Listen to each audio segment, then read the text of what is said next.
Attention! Lethal! As a prequel to The Lord of the Rings, the Hobbit film series is definitely an epic masterpiece, not only immersing the audience in its stunning visual effects, but also deeply captivating with its vivid characters. Many people may have initially only watched it for the special effects, but they overlooked the exciting plot.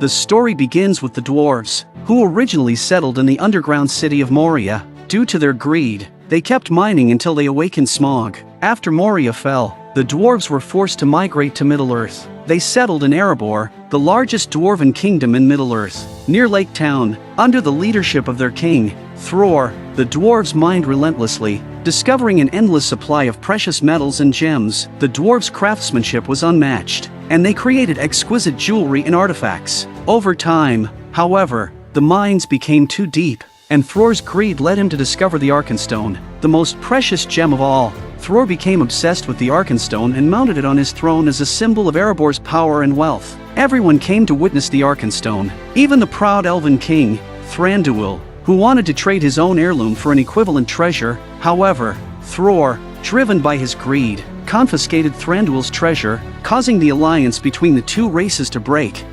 The dwarves' comfortable life did not last long, as they unwittingly attracted an unwanted guest who also loved gold, the dragon Smaug. Smaug attacked the lonely mountain with his dragon fire, leaving death and destruction in his wake, including the nearby lake town.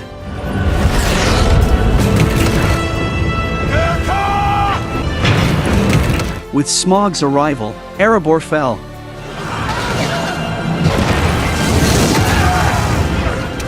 Thror, clutching the Arkenstone, fled for his life, but the violent shaking caused him to drop the gem into the vaults. Fortunately, his grandson, Thorin, pulled him to safety just in time. Thorin and the remaining dwarves fled the city, and the Elven King and his army, who had been watching from afar, left without helping.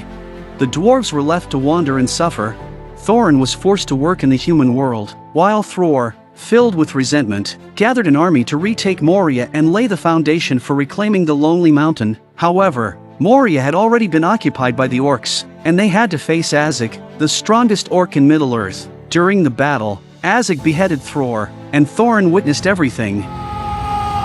Thorin, undaunted, picked up his shield and sword and prepared to fight Azog. In the fight, Azog knocked Thorin's shield away and gained the upper hand. At a critical moment, Thorin picked up the oak tree from the ground and used it as a shield to block Azog's attacks. He then exploded with a burst of strength, cutting off Azog's hand.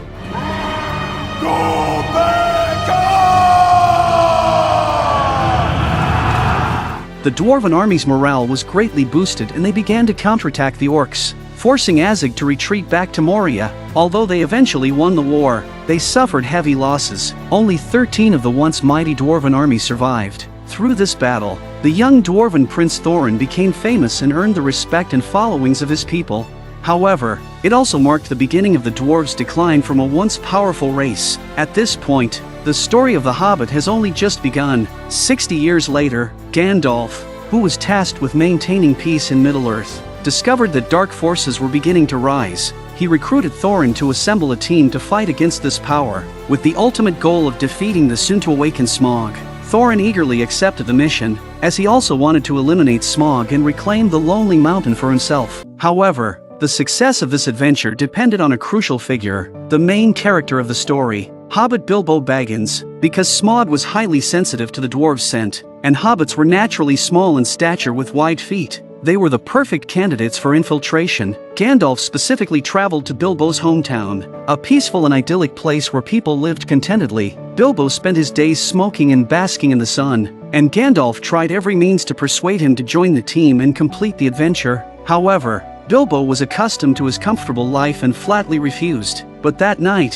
when Bilbo was enjoying his dinner, Gandalf summoned a large group of dwarves to his small house and unceremoniously devoured all of his food. Even the hospitable hobbit was helpless in this situation, but when he heard Gandalf talk about equal distribution of the wealth and treasures, Bilbo immediately became interested. The next morning, When the house was empty, Bilbo regretted missing out on the chance to make a fortune. He immediately caught up with the expedition team, wielding the contract as his proof of participation, and so, Bilbo embarked on an adventure with a group of dwarves. The scruffy old man took off his hat, allowing the small birds outside to quickly return to their nest on his head. He looked in astonishment at the small hedgehog lying on the ground, barely alive. He hurriedly picked it up and brought it back to his small hut. He treated the forest animals as if they were his own life, trying to feed the hedgehog with a concoction of medicinal herbs, but it did not improve. Suddenly, a huge, unknown creature crawled slowly towards his window. He realized that the forest animals must have been attacked by some kind of evil magic.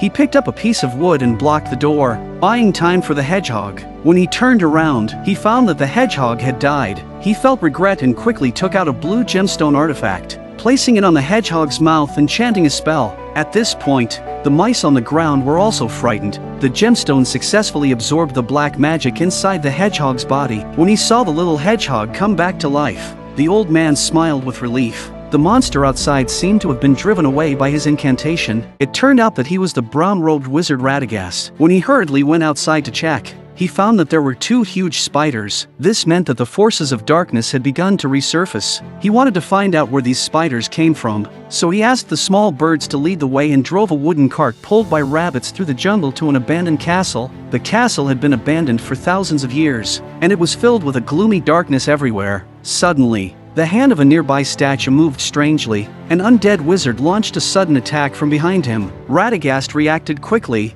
blocking the fatal blow and knocking the undead sword to the ground. He saw the shadow of the undead wizard floating in the void, and then he quickly drove the wooden cart away from the castle. He found the grey-robed wizard Gandalf and told him about what had happened, handing over the sword he had picked up from the ground. Gandalf already understood that the forces of darkness were about to resurface in Middle-earth. Suddenly, orcs' wild wolves attacked, and the few of them quickly fought back and easily killed 2 giant wolves. It seems that the orcs' army is not far from them. Sure enough, a large wave of orcs swarmed from the mountaintop. Radagast quickly drove the wooden cart to lead them away.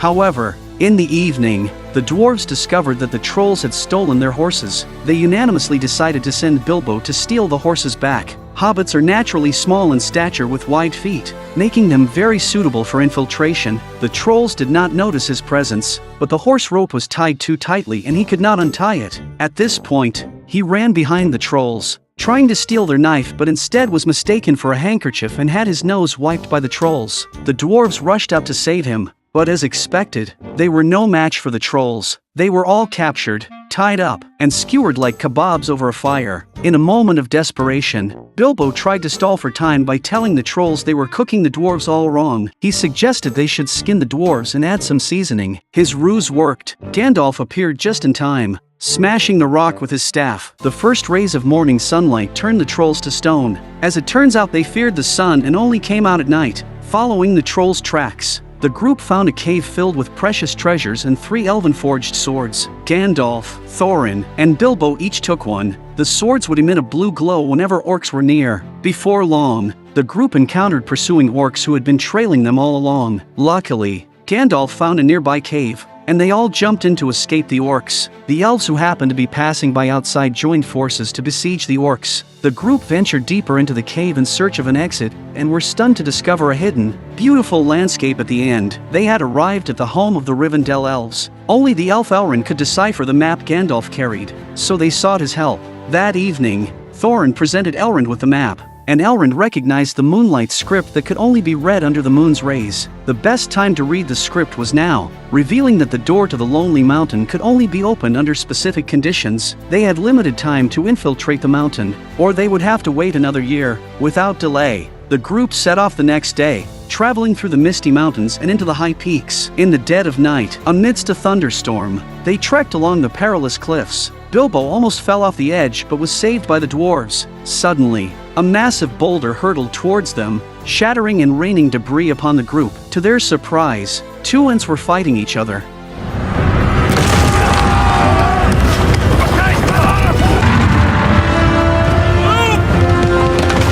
The group had never expected to encounter the legendary Ents. Caught off guard, they found themselves in the crossfire as more rocks were thrown. The mountain began to crumble beneath them, and they realized they were standing on one of the Ents' feet. The mountains moved rapidly, causing everyone to lose their balance, and were thrown to the edge of another cliff. Half the group managed to jump to safety, but the rest remained on the Ents' foot. Unsure of why the Ents were fighting, the group had no choice but to cling to the edge of the cliff, hoping to find a way out of this precarious situation. Suddenly, the Ents on the other side fell with a loud crash, and the group of people who were still standing at the feet of the Ents were in great danger. They hurtled towards another mountain and were unsure of their fate. With the fall of the Ents, the battle came to an end. Thorin was anxious about the safety of his companions and hurried over to check on them. Fortunately, everyone narrowly escaped the danger. Seeing that everyone was safe, he breathed a sigh of relief. However, Bilbo almost fell off a cliff, and with the help of everyone, he was pulled up. They found a nearby cave and decided to rest there for the night and continue their journey the next day. Little did they know that the danger was far from over. The ground suddenly began to shift and the mud and sand started to spread towards them. Thorin, who was always alert, quickly woke everyone up and warned them to be on guard. Suddenly, a stone mechanism on the ground was triggered, causing everyone to fall into a narrow passage. It was obvious that they had fallen into an orc trap.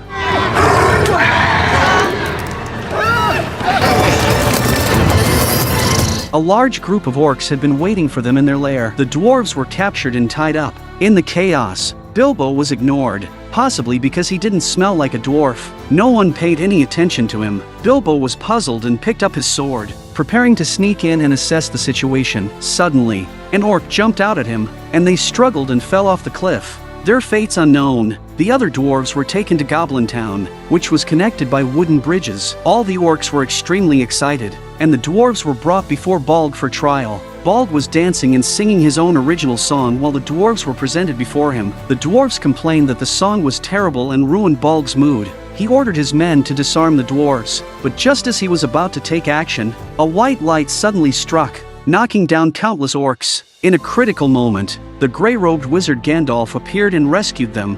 Take up arms. Fight! Fight! At Gandalf's command, everyone picked up their weapons and began to counterattack. Thorin blocked Balg's fatal blow in the fight, causing Balg to lose his footing and fall off the cliff. The dwarves grabbed ladders and rushed towards the orcs. They used the bridges to block the orcs' attack and crossed to the other side with the help of a hanging bridge. Gandalf used his staff to smash a giant rock, and the group followed behind it. Everywhere was a complex network of wooden bridges, and they had no idea where the exit was. They could only run to avoid the pursuing orcs. Suddenly, Balg leaped from the cliff and blocked their path. The orcs behind him swarmed forward, cutting off their retreat. Originally, everyone thought that Balg was a formidable character, but they didn't expect Gandalf to kill him directly, as the wooden bridges could not bear the weight. They collapsed in an instant, and everyone fell off the cliff. The bottomless cave frightened everyone, but luckily, the rocks slowed their descent, and they narrowly escaped. Gandalf ordered everyone to find an exit as quickly as possible, as they could only shake off the orcs in the sunlight. Bilbo fell to the bottom of the cave as soon as he entered, but fortunately, he was not seriously injured. However, a new danger was creeping up on him. A skinny monster slowly crawled towards him. Isn't this the familiar Gollum from The Lord of the Rings that everyone knows? He had survived by eating the orcs that fell down here. Gollum dragged the fallen orcs away and prepared to have a feast. Suddenly, the orcs woke up from unconsciousness, and just as both sides were fiercely fighting, a shiny ring fell out of Gollum's pocket. Bilbo picked it up, and this was how he became associated with the One Ring, which led to the story of the Lord of the Rings trilogy. He took out his elvish sword and observed Gollum from behind a rock. As the orcs died, the blue light emitted from Bilbo's sword disappeared. At this time, Gollum had disappeared and was quietly rowing towards him. When Bilbo looked up, Gollum suddenly appeared above him. Having eaten orcs for most of his life, Gollum wanted a change of taste, but Bilbo's elvish sword made him hesitant to approach. During their conversation, Bilbo found out that Gollum was originally a hobbit. However, after obtaining the One Ring, he became insane and his physical appearance deteriorated. But he remained intelligent. He proposed to play a riddle game with Bilbo, promising to lead him out of the caves if he won, or eat him if he lost. The game started with Bilbo asking the first riddle, "What is 1 + 1? Gollum thought for a moment and quickly answered, resulting in the score being tied at 2-2. When it was Bilbo's turn again, he became nervous. He absent-mindedly touched his pocket and had an inspiration. He challenged Gollum to guess what was in his pocket. Gollum couldn't solve it, and Bilbo won the game. However, Gollum didn't want to face the fact that he lost and tried to approach Bilbo slowly. When he touched his pocket, he realized that the ring was missing and frantically searched for it. Bilbo quickly took the ring out of his pocket and hid it behind his back. When Gollum realized what happened, he chased after Bilbo. Bilbo accidentally stumbled upon the exit and his companions, but Gollum blocked his way.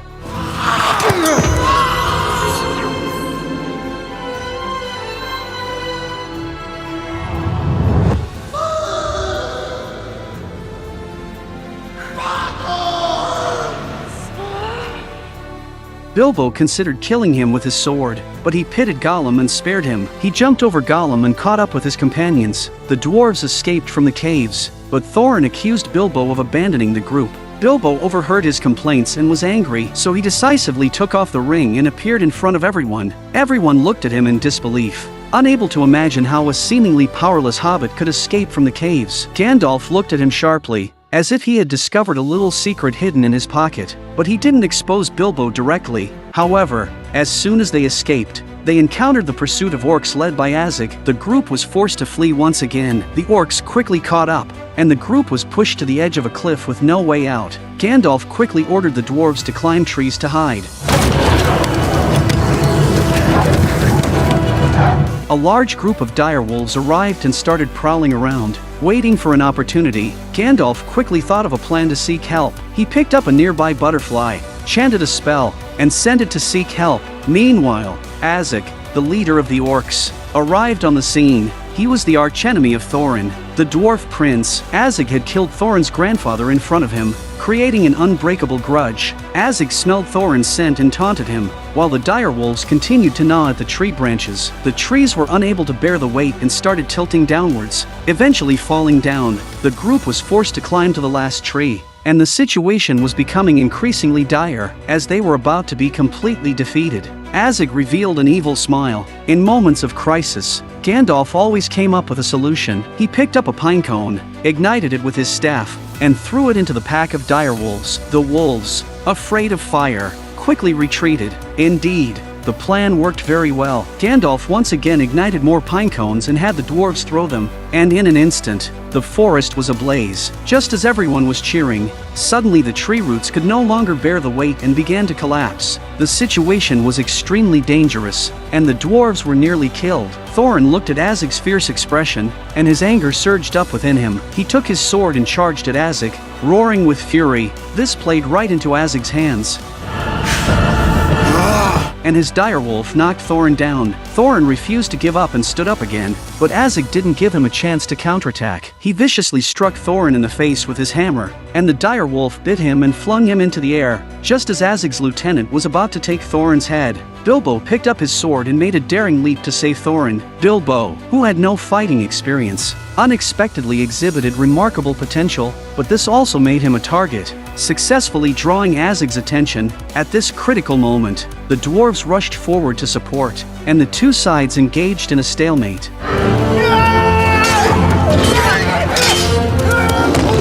But they were still no match for the orcs. Just then, Gandalf's reinforcements arrived. Dozens of giant eagles flew in and grabbed the orcs. They used their wings to fan the flames and attack the orcs. The orcs had no chance to fight back. Another giant eagle gently picked up the unconscious Thorin and rescued him, and the others were also saved by the giant eagles and left the forest. Finally, Gandalf jumped down from the tree and was successfully caught by a giant eagle. Azig roared in anger, only able to watch them escape with resentment in his eyes.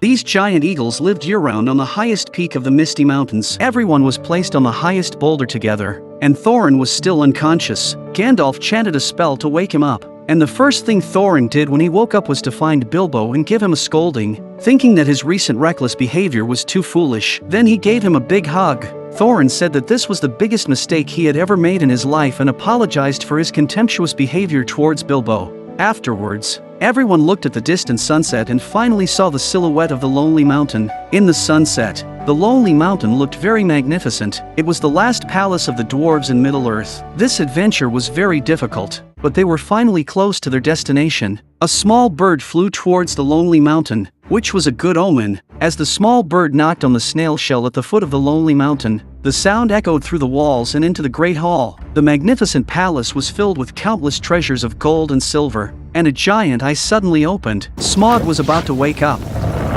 Smaug, the chief among the 4 great dragons in Middle-earth, is covered in impenetrable scales. His fiery breath can melt anything in its path.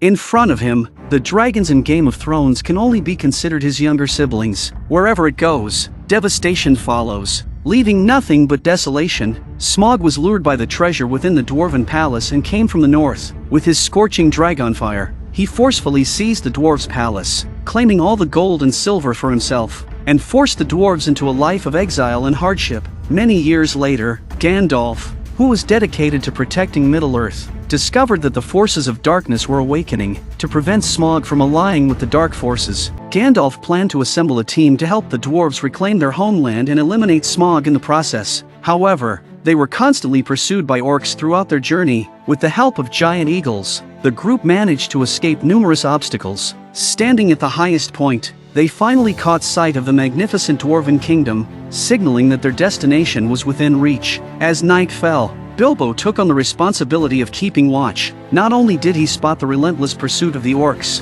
but he also witnessed a giant black bear roaring at them. This black bear's name was Beorn, a powerful shape-shifting being who protected the forest. Whenever he encountered orcs, he transformed into a massive bear to drive them away. Bilbo hurriedly returned to the group to report what he had seen to Gandalf. Gandalf was already familiar with this black bear. The situation was dire, as the orc army would soon catch up to them. Guided by their scent, Gandalf suggested they backtrack and find an alternate route. He knew of a nearby house where they could seek refuge from the orcs. Thorin, the vigilant dwarf prince, inquired about whether the house's owner would be a friend or a foe. Gandalf replied that he was uncertain. Perhaps he would assist them through the ordeal, or perhaps he would kill them. With no better options at hand, they proceeded with the plan. However, just as they were discussing, the howling of the orcs' wargs suddenly echoed through the air. Azek, accompanied by his wargs' army, chased them relentlessly from night until dawn. The group raced against time and finally reached the house, but the orcs were yet to arrive.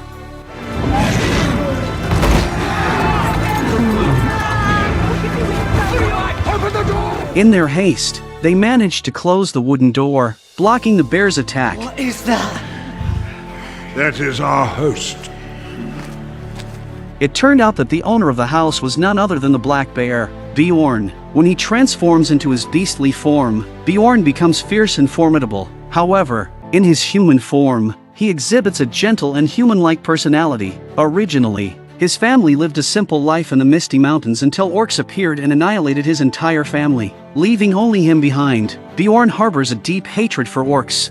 Knowing that Thorin, the dwarf prince, is also an enemy of orcs, he warmly welcomes them. The next day, Beorn lends them a white horse to aid them on their journey. Their plan is to pass through Mirkwood Forest and head to the Lonely Mountain. As they arrive at the forest's entrance, they sense an ominous presence. For unknown reasons, the forest has been corrupted by an unseen darkness. To shorten their journey, the group unanimously decides to venture through the forest. Leading the way, Gandalf discovers dark magical symbols on the trees, reminding him of the words spoken by the Elven Queen, Galadriel. They must uncover the mastermind behind the dark forces. Gandalf decides to venture alone to Rivendell to uncover the truth. Before departing, he instructs the others not to lose their way and to take the elf path, strictly avoiding the water within the forest. The rivers there are infused with dark magic, and they must remain alert. The forest's air creates illusions, and Gandalf assures them that he will reunite with the group before they reach the Lonely Mountain. The entire forest is enveloped in darkness, with no glimpse of sunlight. The air is thin and filled with a pervasive sense of darkness, causing great discomfort. They find that the bridge leading to the elf path has been broken. Gandalf had warned them not to touch the water within the forest. Therefore, Bilbo, with his broad feet, is sent to test the stability of the vines nearby. During the climbing process, Bilbo nearly falls into the water. He realizes that the reflections in the river appear eerie and quickly climbs to the other side, clearing his mind to stay alert before he can explain his suspicions to the others. Stay where you are! The dwarves have already hurriedly crossed. Suddenly, a strange white deer approaches them. Thorin immediately pulls out his bow and shoots an arrow to drive it away. Bilbo considers this an ill omen. As expected, the heaviest dwarf falls into the water due to lack of oxygen. The remaining 4 must carry him, adding to their burdensome journey. After walking a few steps, the group starts to feel drowsy as if under the influence of a hypnotic spell. The dwarves find a familiar tobacco pouch along the way. Only Bilbo's mind remains clear, reminding him that the pouch actually belongs to him. They realize they have been going in circles. No matter what Bilbo says, it seems the others can't hear him. As they argue amongst themselves, Bilbo climbs to the highest point of a tree to assess the direction and discovers the air above to be incredibly clear. Bathed in the sunset's glow, a group of butterflies dances gracefully. He spots a river in the distance, along with their destination, the Lonely Mountain. Bilbo shouts to his companions on the ground to convey the direction, but he receives no response. When he descends back into the forest, he finds himself entangled in spider webs. Suddenly, a giant spider appears before him, bearing its fangs. They have unwittingly stumbled into the spider's nest. As the spider drags its recent catch, preparing to unwrap its meal, Bilbo swiftly plunges a sword into its chest. In its struggle, Bilbo pushes it off the tree. He quickly tears off the disgusting spider webs from his body and discovers that the rest of his companions have been wrapped up like mummies by the spiders. Bilbo finally realizes that they have entered the spider's nest. More and more spiders approach. He holds his breath, afraid to make any sudden movements. Suddenly, he remembers the precious treasure he found earlier. The One Ring. By wearing it, he can instantly become invisible. Furthermore, Bilbo can hear the spiders' conversations. Now the blood is running. It is tough, but there's good juice inside. If he doesn't intervene and rescue his companions, they will become the spiders' feast. Bilbo throws a piece of wood behind him to distract their attention. Indeed, the spiders run over to investigate the noise, but one spider remains, ready to devour them. Bilbo decisively strikes the spider's hindquarters with a sword. When the spider turns around to inspect, it sees nothing. Bilbo proceeds to sever 2 of the spider's legs. Where is it? Where is it?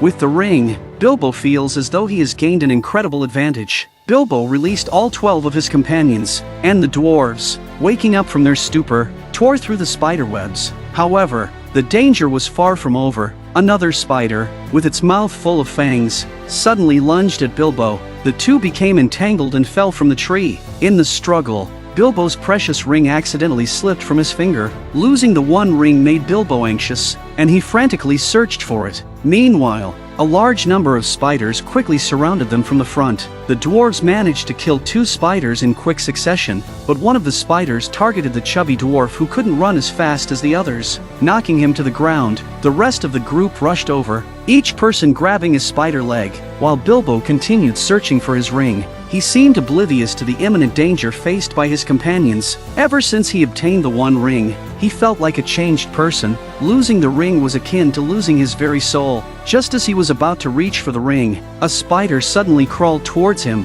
However, Bilbo cast aside his fear and displayed astonishing abilities to kill the giant spiders. As he picked up the One Ring, he began to reflect on himself. He realized that he had become irritable, restless, and had lost his sanity. But regardless, the ring had saved him in times of crisis, and he didn't want to lose it. Just as they had dealt with one wave of spiders, another wave approached. Just as Thorin was preparing to pick up his large sword and engage in combat, a nimble man leaped down from a tree, gracefully stepping on a spider and using it as a makeshift skateboard, then swiftly sliding past another spider. The elven prince Legolas, accompanied by his team, arrived in style. He was the son of Thranduil, the king of the nearby woodland realm. However, they had not come to aid the dwarves but to capture them. As tensions rose among the group, Kili, one of the dwarves, suddenly fell victim to a spider attack and was bitten on the leg. At that moment, another elven beauty appeared.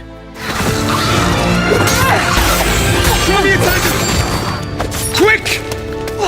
You think I'm giving you a weapon, dwarf? You're mistaken!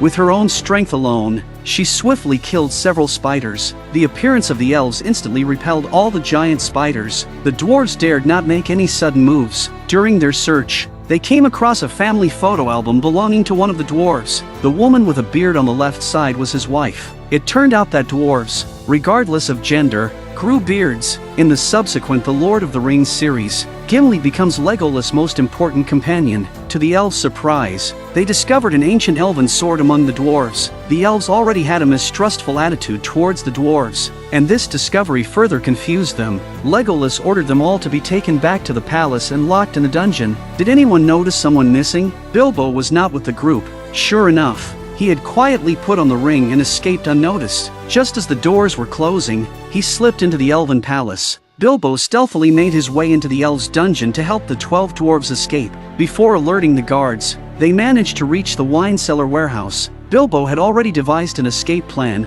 All 12 dwarves would climb into the barrels. Although the dwarves expressed their confusion, they had no better options at the moment and had to go along with his plan. Bilbo pulled the lever with all his might, and the barrels rolled down the river along the tracks. The loud noise woke up the drunken guard. Bilbo seemed to realize that something was amiss. He was eager to help the dwarves escape and didn't consider himself, only to realize that there were no more barrels available. It was quite embarrassing. Seeing the guards approaching, Bilbo felt scared and took several steps back, only to fall into the river himself. The dwarves stayed behind, waiting for him. The group floated downstream along the river. Soon, they approached the first waterfall. Fortunately, the barrels were of excellent quality, and everyone made it through smoothly. However, the elven guards quickly discovered their escape and immediately sounded the horn, commanding the guards downstream to close the water gates.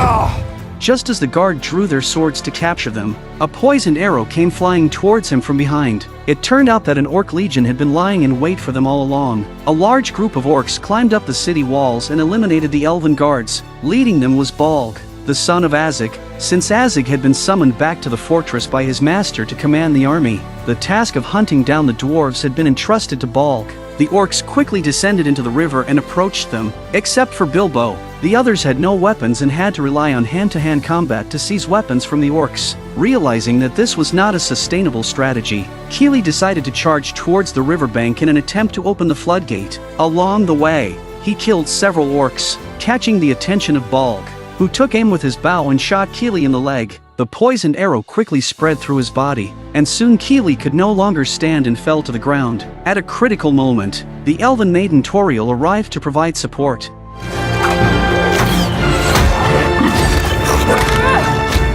And Legolas also came with his guards to stop the orcs. Although the dwarves were their captives, eliminating the orcs was their priority. The three factions clashed in a chaotic battle. Kili seized the opportunity to drag his injured leg and struggled to open the floodgate. The dwarven floated downstream along the swift river. Kili exerted all his strength and jumped into an empty barrel, successfully escaping danger. However, Bolg quickly ordered his subordinates to intercept them. Toriel and Legolas followed closely behind, killing multiple orcs along the way to protect the dwarves.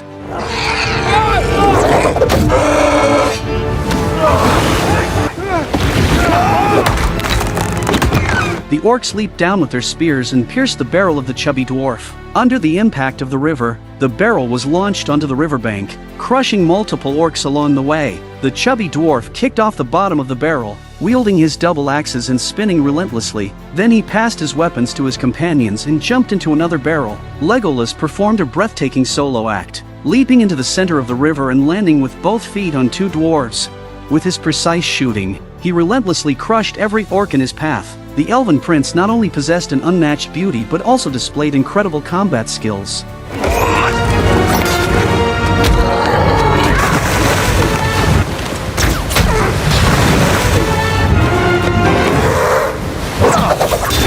He ultimately repelled all the orcs, capturing one of them to bring back for interrogation in the palace. Under the intense questioning of Elven King Thranduil, the orc revealed a shocking and earth-shattering secret. They learned that their master, Sauron, was about to re-emerge in Middle-earth and had formed an alliance with various dark forces. In a fit of anger, Thranduil decapitated the orc and ordered a doubling of patrols along the borders. On the other side, the dwarves finally reached the shore, but Kili's condition was worsening, delaying the group's progress. While resting, a mysterious individual took up his bow and arrow, launching an attack towards them.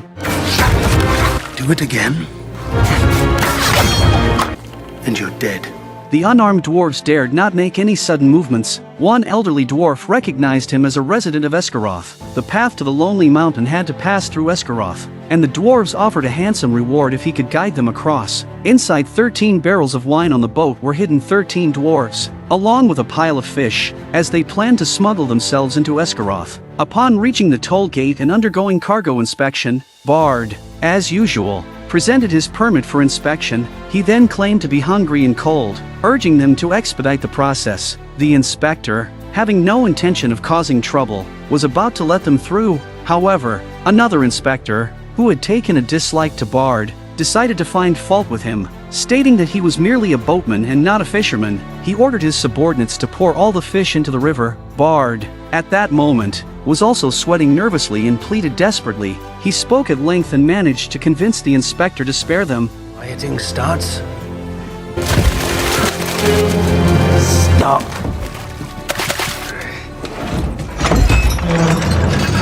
Esgaroth was located at the foot of the Lonely Mountain, next to a town called Rivertown. Since Rivertown had been destroyed by smog, Esgaroth lost its trading connection with it. The once prosperous town was gradually declining, governed by an inept mayor, and its people were suffering. The dwarves emerged from the barrels and made their way to Bard's house. From the window, Thorin noticed the black arrow bow crafted by the dwarves. It turned out that Bard's ancestors were descendants of the former mayor of Rivertown. It was their ancestors who had used the black arrow bow to repel Smog when he attacked. Although they failed to kill Smog with it due to his impenetrable scales, they firmly believed that one more arrow shot into his weak spot would slay it. Bard accepted their generous payment and promised to provide them with the weapons they needed. However, when he opened the package, it turned out to be fishing tools. They are about to face the formidable dragon Smog, and the dwarves wonder how they can reclaim the Lonely Mountain with such meager equipment. It seems they will have to rely on themselves. In the evening, the dwarven party secretly infiltrates the town's armory.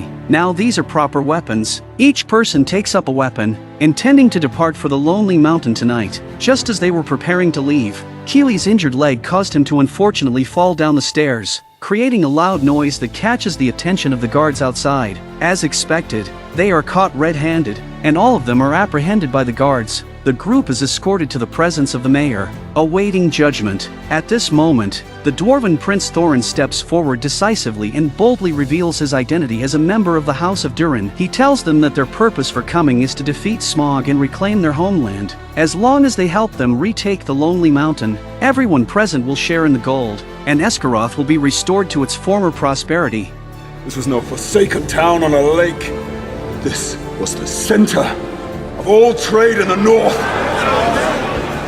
I would see those days return. I would relight the great forges of the dwarves and send wealth and riches flowing once more from the halls of Erebor. Thorin's words stir the greed of the mayor, who is tempted by the promise of wealth. Bard steps forward to oppose Thorin, stating that they have been blinded by greed. If they awaken Smog, they may not be able to defeat him, and Esgaroth will suffer the same fate as Rivertown. Bard suggests that they should not take such a risk. Thorin assures everyone once again that if they defeat Smog, he will share the mountain's treasure with them all. Excited by the temptation of riches, the crowd becomes enthusiastic, and even the mayor announces his support for the dwarves. The next day, the town provides the dwarves with full armor and equipment. Due to Keely's severe injuries, he must remain in Esgaroth to recuperate. The mayor organizes a grand farewell ceremony to bid them farewell.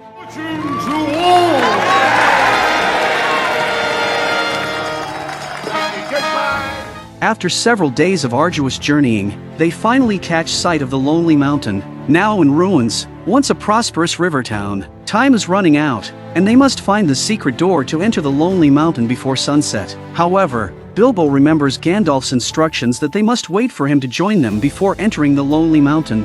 But Thorin, impatient at this moment, has no patience to wait for Gandalf's arrival. Meanwhile, Gandalf prepared to investigate the tomb of the Witch King of Angmar. Suddenly, a loose step breaks, causing an 80-year-old Gandalf's blood pressure to soar, nearly causing him to fall off the cliff. He finally enters the stone door, only to discover numerous traps hidden inside. Gandalf narrowly avoided falling into the deep well. He cast a spell, causing his staff to emit a bright light, illuminating the entire cave. As expected, the iron gate had been damaged, and the stone coffin inside had been opened. Suddenly, a bat flew out aggressively, revealing itself to be Radagast. the Brown Wizard, Gandalf informed him that the 9 ring wraiths only obeyed one master. The forces of darkness were about to invade Middle-earth once again. The appearance of the goblins, orcs, and the dragon Smaug, whom they encountered before, all served this master. Azog was the commander of the orc army. A fierce war between humans and orcs was inevitable, and the battle would take place at the foot of the Lonely Mountain, known as the Battle of the Five Armies. After finishing his explanation, Gandalf was eager to join the dwarves' company. However, Radagast suggested that Gandalf should first explore Helm's Deep, the place where Sauron was sealed. Therefore, Gandalf formed an expeditionary team to go to the Lonely Mountain and prevent this disaster before the dragon awakened. Their mission was twofold: to help the dwarves reclaim their homeland, and to prevent Smaug from allying with the forces of darkness. They hurriedly arrived at the Lonely Mountain as the sun set on Durin's Day. Following the instructions of the moon runes on the map, the secret door to the Lonely Mountain was located on this wall. Thorin took the key to the secret door and was filled with mixed emotions, almost shedding tears of excitement. After 60 years, the dwarves finally returned to their home and were about to witness the glory and immense wealth of their ancestors. Thorin constantly remembered the hint translated by Elrond: the last light of Durin's Day would shine upon the keyhole. And now was the perfect time to open the secret door. The dwarves used spoons to tap on the stone wall, trying to find the hollow spot, but their time was running out. The sun was about to set, and missing this opportunity meant waiting for another year. The impatient dwarves completely lost their patience and resorted to brute force, wielding their axes recklessly, but still couldn't locate the keyhole. As the last ray of sunlight disappeared beyond the horizon, the aged dwarves called a halt to the reckless actions of the others. All their hopes were shattered. Thorin silently watched the direction where the sunset vanished. He couldn't bear to accept it and once again recited the hint from the map. The last light of Durin's Day will shine upon the keyhole. That's what it says. What did we miss? Now, with the daylight gone, it signaled the end of their expedition. The dwarves turned around in silence and prepared to leave down the mountain, but Bilbo did not leave. He tried to encourage everyone not to give up, but Thorin could only see despair. The key in his hand was useless to them. He threw the map to Bilbo and followed the rest of the team. Leaving the place, Bilbo, holding onto the spirit of never giving up, continued to study the clues. When the dense clouds parted, the delayed moonlight made its appearance. It turned out that the mentioned lingering light didn't necessarily refer to sunlight. A thrush gently tapped on the wall, and moonlight pierced through the gaps in the mountain, directly shining on the lock. The last light! The keyhole! Come back! Come back! It's the light of the moon! The last moon of autumn! Bilbo shouted loudly but received no response from his companions. He remembered the key that Thorin had just discarded. As he searched frantically on the ground, he accidentally kicked the key away. A firm and powerful foot stepped on the key just in time. Thorin, who hadn't gone far, came back with the rest of the dwarves. All eyes were on Bilbo, with grateful smiles on their faces. Most of all, they were deeply moved by Bilbo's unwavering spirit. Thorin inserted the key into the lock and pushed the stone door forward with force. At that moment when the door was opened, all the dwarves stood still, unable to express their excitement in words. After 60 years, the dwarves finally set foot once again in their once glorious kingdom, Erebor. The elderly dwarves were overcome with tears of excitement. Now, they were about to fulfill their mission and reclaim the Arkenstone. All eyes turned to Bilbo once again. Gandalf had chosen him to join the group, waiting for this moment. As a burglar, Bilbo naturally couldn't refuse, but he didn't know what the Arkenstone looked like. The dwarves told him there was only one Arkenstone, and he would know it when he saw it. Bilbo cautiously walked into the palace. Apart from the magnificent architectural landscape, the mountain of piled up gold before his eyes astonished him. The Lonely Mountain had more gold than all the gold in the world combined. With light footsteps, Bilbo ventured into the Golden Mountain, trying to avoid the sound of coins falling. Finding the Arkenstone amidst the mountain of gold was like finding a needle in a haystack. Arkenstone. A large white jewel. Very helpful. Bilbo casually picked up a golden cup, unaware that it would trigger a cascade of rolling coins. Suddenly, a massive eye appeared, startling him. He quickly hid behind a pillar, attempting to go the other way. Bilbo noticed the dragon's tail still slowly moving. He measured Smaug's length with his hand, preparing to leave unnoticed. Smaug, awakened by the disturbance, started approaching him. Bilbo hid behind the mountain of gold. Not daring to take a breath, Smaug revealed his majestic dragon head.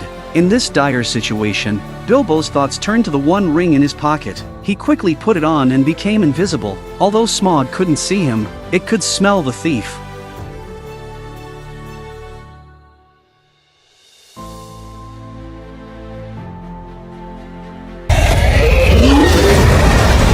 Startled, Bilbo frantically tried to escape, but the sound of rolling coins exposed his footsteps. Smaug immediately knew the treasure in his hands. It turned out that the dragon was aware of the One Ring's power of invisibility. Suddenly, Bilbo's face contorted in pain as he envisioned the ring's malevolent influence. Struggling, he decisively took off the One Ring, but in doing so, he exposed himself. He assured Smaug that he wasn't there to steal but merely wanted to witness the dragon's magnificence with his own eyes, which indeed surpassed the legends. This ass-kissing made Smaug very happy. Not only did not immediately do it to him, but also stood in the open space to show him the full body type. During their conversation, Bilbo unintentionally caught sight of the Arkenstone.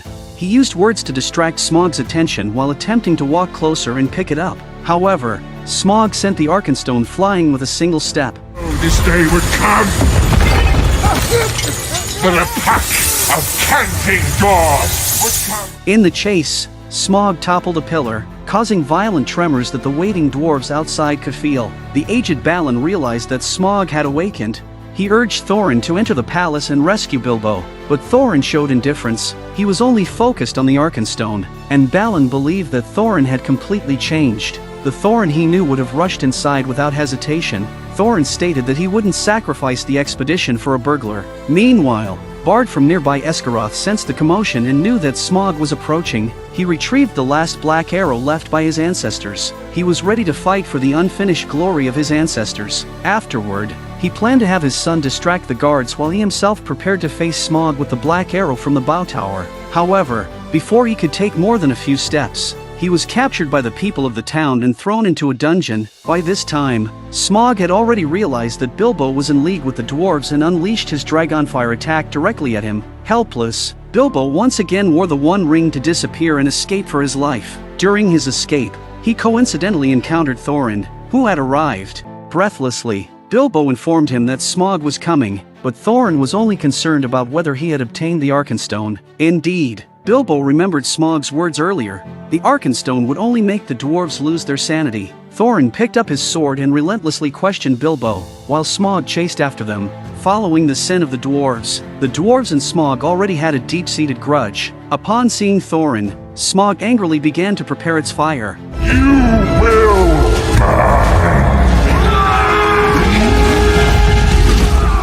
The palace had already turned into a sea of flames. The dwarves sought refuge in a room. At this point, Smaug's temper subsided. They attempted to quietly pass through the corridors towards the guardroom. A gold coin suddenly fell at Bilbo's feet, and he reached into his pocket, thinking it was the ring that had fallen. But when he looked up, he realized it was Smaug passing overhead. Fortunately, Smaug didn't notice them. They arrived at the guardroom and were astonished to see the remains of the last guards. Balin sighed, saying that if they had hidden in the mines back then, they might have survived. Thorin, looking at the fallen predecessors, grew no longer timid and encouraged everyone to be brave and defeat Smaug. They planned to lure Smaug to the foundry and use the molten metal to melt it. They scattered and led Smaug to the smelting room, but they encountered a new problem. They had no source of fire to ignite the furnaces. However, Thorin disagreed.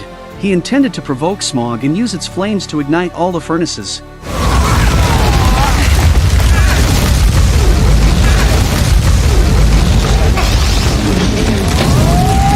Without hesitation, Thorin grabbed onto the hoist and jumped into the mine, narrowly escaping this danger. However, the danger was far from over. The evil dragon Smaug opened its bloodthirsty jaws and launched a ferocious attack on him. As the hoist descended rapidly, Thorin found himself sinking deeper and deeper into peril. As the companions decisively cut the pulley, the descent came to a halt. With the other side of the crane fell, Thorin was also led to rise. Just as Smaug bit onto the rope, the overhead mechanism couldn't withstand the pressure and began to fall. Thorin found himself standing perilously close to Smaug's mouth. The evil dragon once again opened its bloodthirsty jaws, its throat's flames poised to unleash. While Thorin dodged, the apparatus above came crashing down, slamming Smaug into the deepest part of the mine. Swiftly, the companions activated another pulley and pulled Thorin to safety. Enraged, Smaug spewed roaring flames from the bottom of the well. The first furnace was ignited, and the interconnected furnaces followed suit. Under Thorin's orders, everyone started working in different areas. On this side, the Stout One operated the bellows to supply air to the furnaces. The fires burned brighter, and the cooling gold quickly turned into molten liquid. On the other side, Thorin instructed Bilbo to wait for his signal to operate the control lever. Smaug broke free from the iron bars and made its way to the foundry. No! The scorching hot molten metal spewed onto Smaug in an instant, even extinguishing the fire within its belly. Caught off guard, Smaug struggled in agony. The other mechanisms also began to function. Enraged, Smaug quickly regained its footing and charged toward them. Next, Balin used catapults to lure Smaug into the long corridor. Thorin pulled the iron chains, opening the furnace, and the shimmering molten metal flowed downward. Thorin took a cart and shuttled back and forth beneath Smaug's feet. Then, he pushed the cart into the molten metal and floated on it. Bilbo narrowly avoided falling from the collapsing platform and ran to lure Smaug into the long corridor.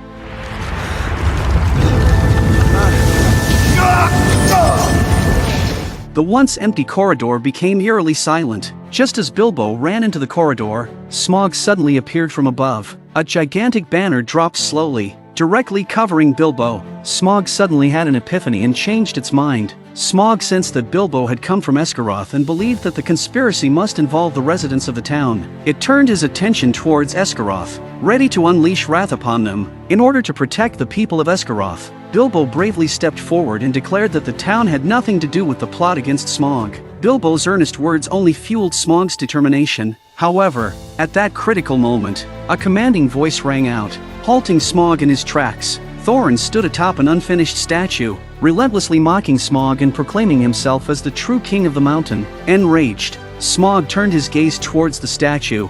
This is not your kingdom. These are dwarf lands. This is dwarf gold. And we will have our revenge.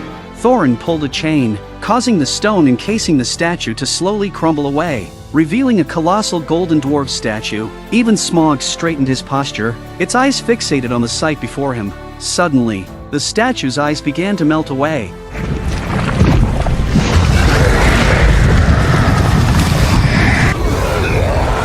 A torrent of scorching molten lava rushed towards Smaug like a flood, catching the dragon off guard and knocking his entire body down in the corridor. Smaug was completely submerged in the golden molten lava, transforming the entire corridor into a pool of shimmering gold. The sudden silence did not ease the vigilance of the group. Just as the crowd hesitated whether to celebrate the victory, Smaug transformed into a gilded dragon. Revenge! The malevolent creature burst through the gate and directed its fury towards Esgaroth. With a leap and a spin, Smaug shed off the golden coating from its body, revealing its true form. A catastrophic disaster was imminent. Meanwhile, Gandalf ventured alone to investigate Dol Guldur, a long-abandoned fortress emitting an ominous aura of darkness. Using his staff, Gandalf dispelled the enveloping darkness. As he surveyed the area, a sudden assault came from above. However, Gandalf swiftly incapacitated the assailant with a single move. Gandalf pressed down on the attacker's head and began chanting an incantation, completely purging the malevolence within. It turned out to be Thrain, Thorin's father, who had gone missing for 60 years since being captured by Azog during their war. From Thrain, Gandalf learned that the forces of darkness were amassing, preparing to wage war and seize control of Middle-earth. Urgently, Gandalf escorted Thrain away, but they were ambushed by Azog before reaching the exit. Although Gandalf was primarily a melee spellcaster, he occasionally used teleportation. In an instant, they escaped to the exit. Closely pursued by Azog's Ward cavalry, Gandalf managed to bring down a tower, obstructing the pursuers on the stone bridge and securing their escape. However, the danger was far from over. A powerful surge of darkness blocked their path. The approaching figure was none other than the yet-to-be-formed primary antagonist, Sauron. Thrain was unable to leave any final words as Sauron drained the life out of him. With Gandalf on the brink of exhaustion, Sauron pressed him against the wall, and Gandalf released a final spell to resist Sauron's dark magic. His staff burned to ashes. Ultimately, Gandalf was overpowered and pinned to a cage suspended in midair. Ruthless orcs viciously swung the iron cage towards the ground, coercing Gandalf to surrender the 3 elven rings, including Narya. In his weakened state, Gandalf was unable to mount a counterattack. Just as the orcs prepared to sever his hand, the elven queen, Galadriel, appeared. Her immense magic unleashed shockwaves that emanated from the castle's surroundings.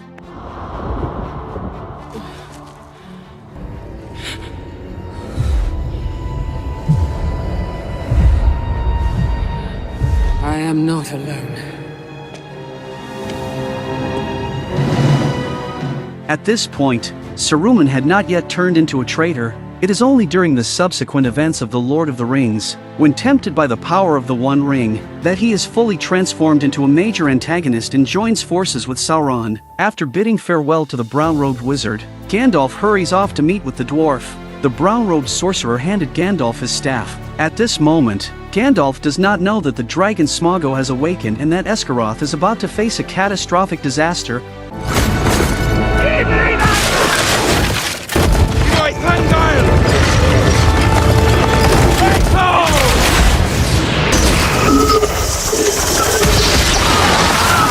The Battle of the Five Armies, the final chapter of The Hobbit you've been waiting for, is the only battle that will make any man's blood boil. When this epic battle was brought to the screen, it shocked the world. Today I'm going to tell you more about the final chapter of Hobbit: The Battle of the Five Armies. And the war began with this evil dragon Smaug. When the long-sleeping Smaug was awakened by the dwarven raiders, it burst out of the dwarven fortress, broke through the door and flew out, leaping up and spinning around to remove all the plating from its body and turn all its indignation towards Esgaroth. This is where the story of the Battle of the Five Armies begins. A devastating catastrophe befalls the humans, as Smaug unleashes his fiery dragonfire and the terrified people scatter in a fight for survival. In an instant, Esgaroth is engulfed in flames, becoming a living hell. The inept master of the town abandons the residents, sailing away on a boat loaded with gold, showing no concern for their safety. The cries of anguish echo throughout the town. Not far away, on the lonely mountain, the remorseful dwarves can only watch from a distance, realizing it was their actions that angered Smaug. Only Thorin remains, deep in thought, gazing at the castle gate. But at this critical moment, one person goes against the tide. He picks up his bow and climbs onto the roof. With the distant clock tower as his destination, Bard challenges the might of the dragon to fulfill his ancestors' unfinished mission, drawing Smaug's attention as he runs towards the clock tower. He nearly loses his life before reaching the tower. While the dragon continues to unleash flames upon the town, Bard reaches the clock tower in the shortest time possible. With the tolling of the bell, it is the moment for him to defend his ancestors' honor. As Smaug approaches slowly, Bard takes precise aim and shoots the first arrow at the dragon. Although it hits Smaug's body, it bounces off his sturdy scales. Despite the slim hope, Bard does not give up. After cutting the alarm bell's rope, Bard once again took his bow and arrow and shot at Smaug. Still full of expectation but with the same result, the men on the run seemed to see a glimmer of hope again when they saw Bard fighting the dragon. In the midst of their conversation, Bard's son suddenly remembers the words his father once told him. There is a black arrow forged by the dwarves hidden beneath the statue. He decides to give up his chance to escape and, despite the others' dissuasion, swiftly makes his way to the statue using a grappling hook. He wants to be as brave as his father in facing the dragon. Bard shoots more than a dozen arrows at Smaug until only one remains, but he clings to the last shred of hope. He readjusts his position, takes aim again at Smaug, and releases the arrow, but this time, he provokes Smaug, who retaliates against him. Just when Bard is on the verge of despair, his son arrives at the clock tower, holding the black arrow in his hands. This is the only arrow capable of harming Smaug. Bard is deeply concerned for his son's safety and urges him to leave quickly. In this moment of solace between father and son, the dragon strikes again, destroying the clock tower. Bard's son hangs in midair, his life hanging by a thread. In a state of extreme panic, Bard urgently pulls his son to safety. Meanwhile, Smaug lands in the center of the town. With renewed hope, Bard takes the black arrow from his son's hand and gazes at the dragon with anger. Who are you that would stand against me? Just as Bard prepares to shoot his bow, he realizes that it has been broken in half. Smaug, with his keen vision, witnesses this scene. The arrogant dragon begins to mock Bard, even displaying a sense of enjoyment upon seeing the despair of the human. After taunting Bard, Smaug turns his attention to Bard's son, approaching them slowly. This crosses Bard's final line of tolerance. Bard places the broken bow on 2 wooden frames. With unwavering determination, Bard shoulders the weight of his ancestors' legacy. Taking aim, he placed the black arrow on his son's shoulder, and despite his son shaking with fear, he held back his tears. Just when Smaug turned around, it exposed the scars of the year. It turns out Bard's ancestors did manage to hit Smaug. Surprised, Bard's confidence soars, and a faint smile appears on his face. Smaug slowly walks in with his mouth wide open, and Bard is pulling his bowstring hard in preparation. Bard is surprisingly calm at the moment. At the moment when Smaug is about to unleash its flames, Bard roars in anger and releases the arrow, hitting Smaug with precision. Smaug lets out a cry of pain and crashes into the clock tower. Father and son plunge into the water, narrowly escaping. The dragon rides in the houses before flying into the air and unleashing its final roar.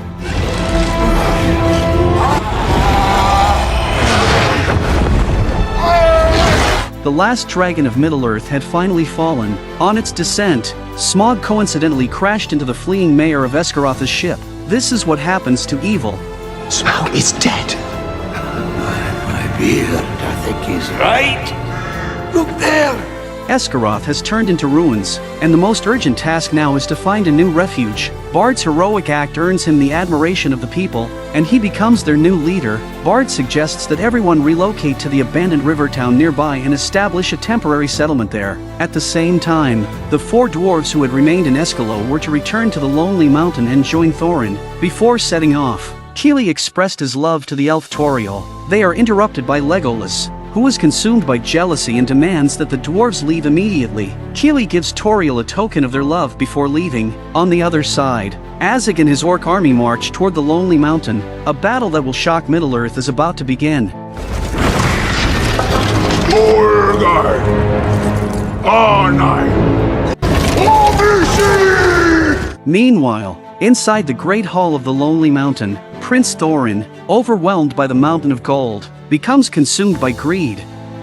He commands everyone to search the gold pile for the Arkenstone. Arkenstone, the symbol of Turin's royal power, which, if possessed, would rule Middle-earth all the dwarves. Only Bilbo did not participate in the search because he discovered that Thorin had confirmed what Smaug had said before. Arkenstone would only corrupt his mind and potentially drive him mad. In truth, Bilbo has been carrying the Arkenstone all along in his possession. Bilbo has come to consider Thorin as his friend. Out of concern for him, Bilbo decides not to give the Arkenstone to Thorin temporarily. The people of Esgaroth have just suffered a catastrophic disaster, losing their homes. They are searching for their missing loved ones amidst the ruins. Why me? The most urgent task now is to find a new refuge. Under Bard's leadership, they have settled in the abandoned river town. Bard remembers Thorin's promise to help them and plans to negotiate with him at the Lonely Mountain, urging him to fulfill his promise and share a portion of the treasure for the reconstruction of their homeland. Thorin, however, has guessed that the people of Esgaroth would come seeking him. He orders his companions to build makeshift walls overnight to block the gates of the Lonely Mountain. Keely deeply sympathizes with the residents of Esgaroth. He doesn't understand why, after they helped them, the people lost everything, and now they are being turned away. Thorin acknowledges the hardship they have endured under Smaug's devastation but considers their survival a stroke of luck.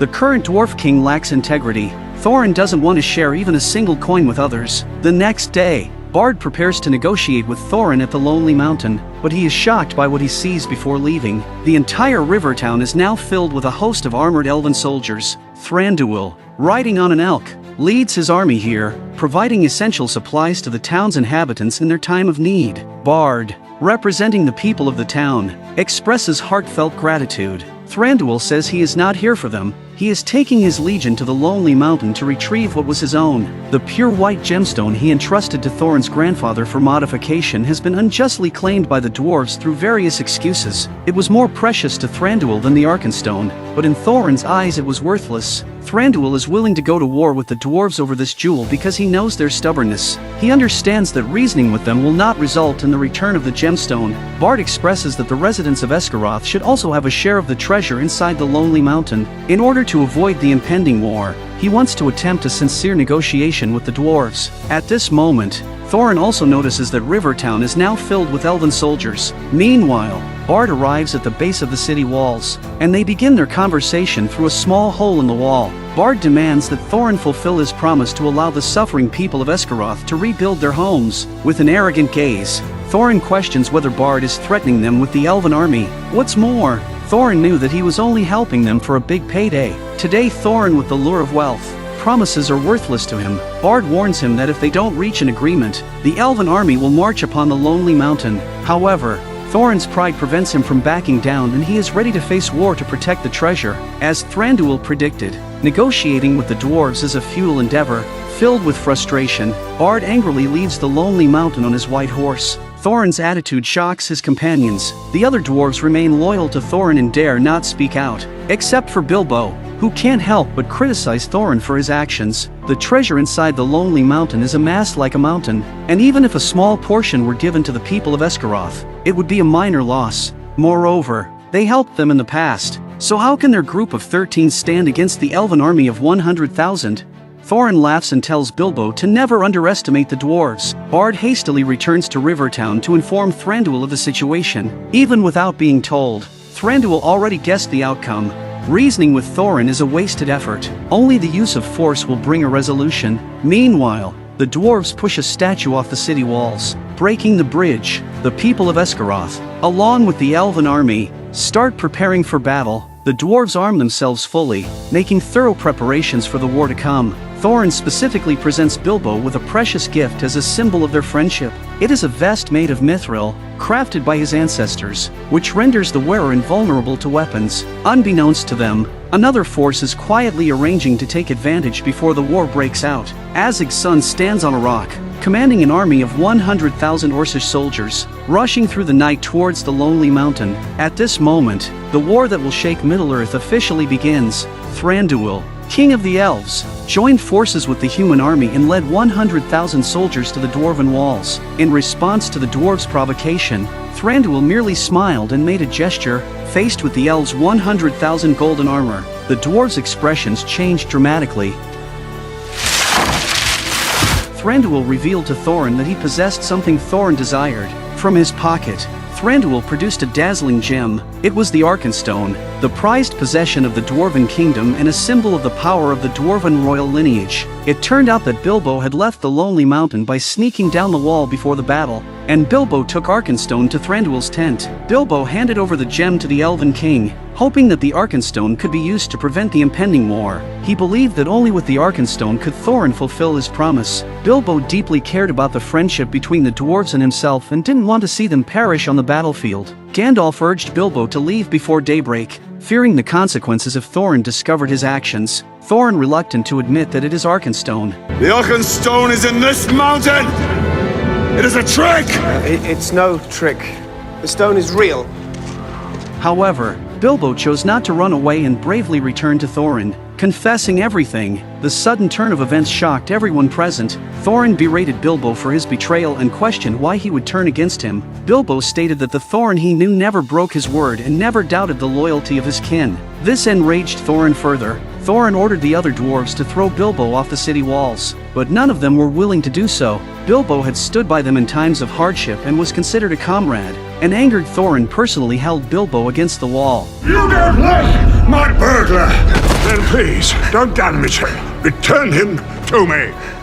Gandalf chided Thorin for not projecting the good image of a king. This statement awakened Thorin, but he had already lost trust in anyone and was unwilling to engage in any dealings with the folk of the Shire. Bard, on the other hand, asked Thorin if he would trade his promise for the Arkenstone. Thorin found himself helpless at this moment. He couldn't understand why he should pay to regain what was rightfully his. Facing the 100,000-strong army beneath the city walls, Thorin realized he had no chance of winning. Even the other dwarves believed they might not see the sun rise again.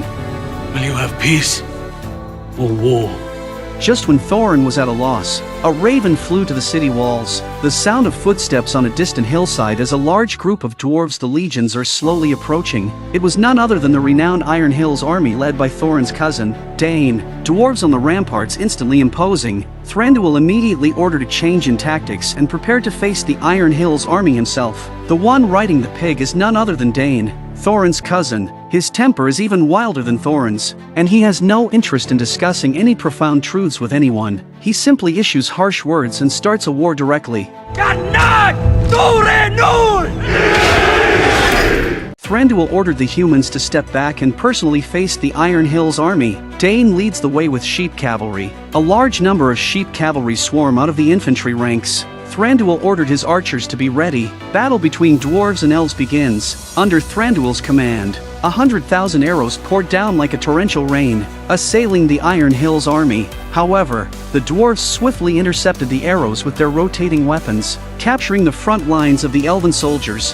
Thranduil unleashed another volley of arrows, but the dwarves once again intercepted them.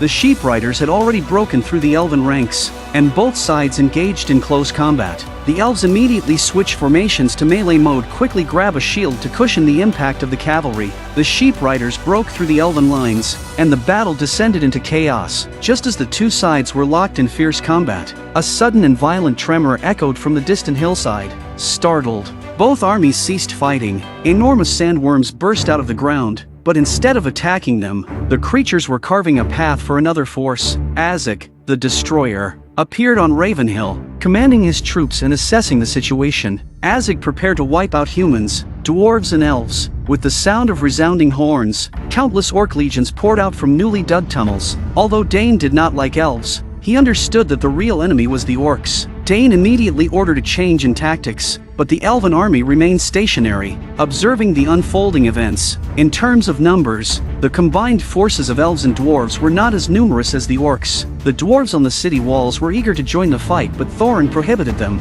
ordering them to stay in place. Bilbo couldn't understand why the elves stood still. The intrepid dwarves quickly built a shield wall in no time at all. Spears emerged from the shield wall, ready for combat. Just as the two armies were about to clash head-on, the elven forces suddenly leaped forward from above the dwarves, leading the vanguard charge. Thranduil understands that this war is the War of Middle-earth. The dwarves and elves had united as allies to confront the orc horde. Dwarven spears mercilessly slaughtered the enemy in that moment. The three factions engaged in a fierce melee. Azek gave the order to release war beasts onto the battlefield. Thranduil immediately commanded his archers to assume their positions. At the same time, the dwarves sent destructive chariots into the battlefield, the wheels of which were extremely powerful and destroyed a large number of orcs at once. However, one of the chariots soon became the target of a concentrated attack by the behemoth. Realizing the impossibility of fighting on two fronts, General Azek promptly dispatched another unit to Rivertown, cutting off their retreat. If the dwarves failed,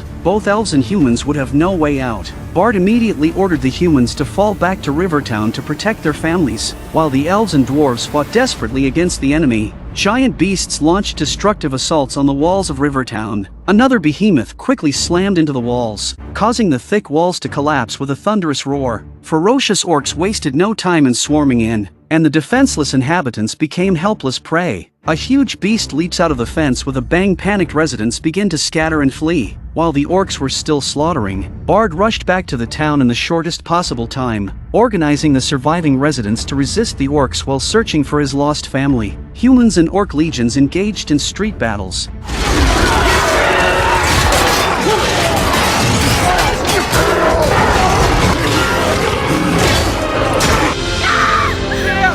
As Bard prepares to reunite with his family, a troll suddenly appears around the corner. Bard was deeply concerned for the safety of his child. Bard found a glimmer of hope in a nearby cart. The steep slope allowed the cart to quickly narrow the distance. The outer battles had become extremely unfavorable at this moment. Thranduil found himself under a targeted attack by the orcs. Dane's Iron Hills army suffered heavy casualties and was forced to fight and retreat. Azek took advantage of the situation to deploy a new type of behemoth onto the battlefield and crush the allied forces with an overwhelming attack. But Azek didn't give them a chance. He blew his horn again and signaled for another ferocious trolls for the final assault. Elves, orcs, and dwarves have reached the climax of the war. The Orc Legion holds a clear numerical advantage. When the allied forces concentrate their troops outside the city to confront the orcs, Azek sends another unit to attack Rivertown. The entire Rivertown is engulfed in flames, and the old, weak, Women and children who had taken refuge in the city became lambs to the slaughter. Human leader Bard orders the civilians to take shelter in the town hall temporarily, while he and the remaining soldiers defend against the orcs, buying time for their escape. Once Rivertown was defeated, the human dwarves and elves, there is no way back. The Elven King,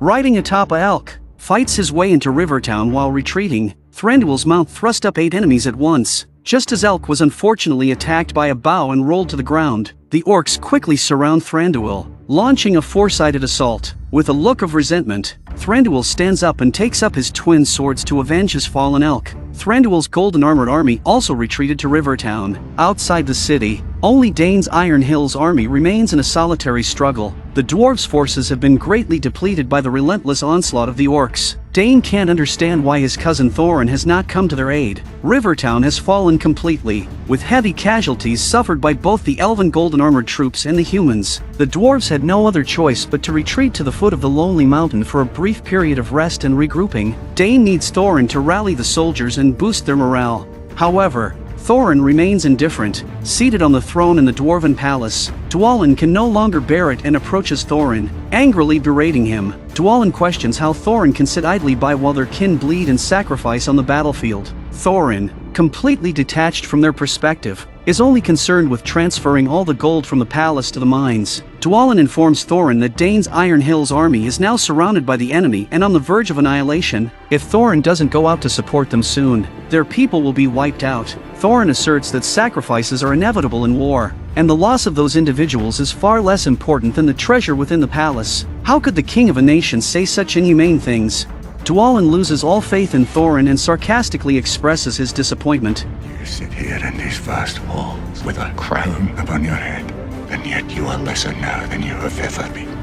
These words sting Thorin's greedy heart, and he begins to feel that his people are no longer loyal to him. Thorin tells Dwalin to leave before he kills him. The two men's conversation ended unhappily. Thorin walks alone down the golden corridor in a state of contemplation, the past reverberating in his mind. Thorin, hearing the scolding voice of his companion and his bad attitude of not sharing a single gold coin, the scenes of his grandfather attracting Smaug and bringing destruction upon their people are still vividly etched in his mind. The shadow of Smaug lingers, and Thorin feels as if the gold is consuming him. Thorin decided to take off his crown as heir to the throne of Turin. He did not want to be like his grandfather. Thorin Oakenshield, the name, woke him up. Meanwhile, the Iron Hills army is overwhelmed and cornered beneath the city walls, while Azog anticipates victory. Blowing the horn once more, Azog orders a final assault. Several dwarves on the city walls feel immense guilt for cowering inside the city and not joining the fight. Just then, Thorin picks up his sword and slowly approaches them. Keely can no longer hold back his anger and begins to berate Thorin. I will not hide behind a wall of stone while others fight our battles for us! It is not in my blood, Thorin. Thorin accepts Keely's reproach and acknowledges the truth in everyone's words. As the rightful heir of the Dwarven Kingdom, Thorin will never back down from battle. The crowd seem to see the Thorin they knew before his back. Thorin walks before them, acknowledging that he no longer has the right to demand anything from them. He asks if they are willing to follow him one last time. With the dwarves pushed to the brink by the orcs, the situation seems dire. Suddenly, the clear sound of a bell shatters the silence of the lonely mountain. The gates of the city wall open, and Thorin leads 12 warriors, fiercely charging into the battlefield. Dane shouts at the top of his lungs, rallying his troops to fight for the king. With Thorin's participation, the dwarven army's morale soars. In a spiked formation, the determined dwarves cut through the orc army, despite their overwhelming numerical superiority. Though the orcs press heavily upon them, each dwarf displays unwavering courage on the battlefield. The dwarves! Rally to the king. The dwarves combine to knock down a trolls, which happened to trigger the switch of the stone thrower. Hardening the trolls fell to its death. Bomber, leveraging his size advantage, dispatches several orcs, though he requires assistance from his comrades after the fight. Just as all the dwarves fought heroically against the orcs, another trolls wielding a meteor hammer appeared on the battlefield and mercilessly slaughtered the dwarven warriors. Dwarves, caught off guard, are crushed into pieces. To counter Trolls' overwhelming attacks, the dwarves collaborated to build a shield platform that allowed brave dwarves to jump onto Trolls' backs and quickly defeat the controlling Trolls. The dwarves used the chains to seize Trolls' control, dealing a devastating blow to the surrounding orc soldiers and giving the dwarven warriors a moment's respite. Inside the city, Bard calls upon everyone to fight their way out of the siege, while the wizard Gandalf battles alongside the humans. Even the old, weak, and vulnerable individuals who had been hiding in the council chambers pick up weapons, willing to contribute their meager strength in the fight. With a loud cry, the townspeople pour out of the council chambers. Although lacking proper weapons, they bravely fought to the death against the orc soldiers with their farming tools. Amidst the chaos of the battle, Thorin encounters his cousin. Dain cannot understand why Thorin has only now appeared. Thorin doesn't offer much explanation but resolves their differences with a warm embrace. The balance of the situation still favors the orcs, and Dain hopes that Thorin has a plan to turn the tide. Thorin gazes towards Ravenhill in the distance, formulating a strategy in his mind. To defeat the Orc Legion, they must first defeat Azog on Ravenhill. Dain worries about Thorin risking his life, considering he is the king of the dwarves. Thorin said that it was because he was king that he had to take this action. Dain fears that Thorin will be intercepted by the orcs before reaching Ravenhill. Before Dain can finish his sentence, Philly and Keely arrive with a war chariot crafted by the dwarves. Ravenhill! Go, mad bastards! Save you all.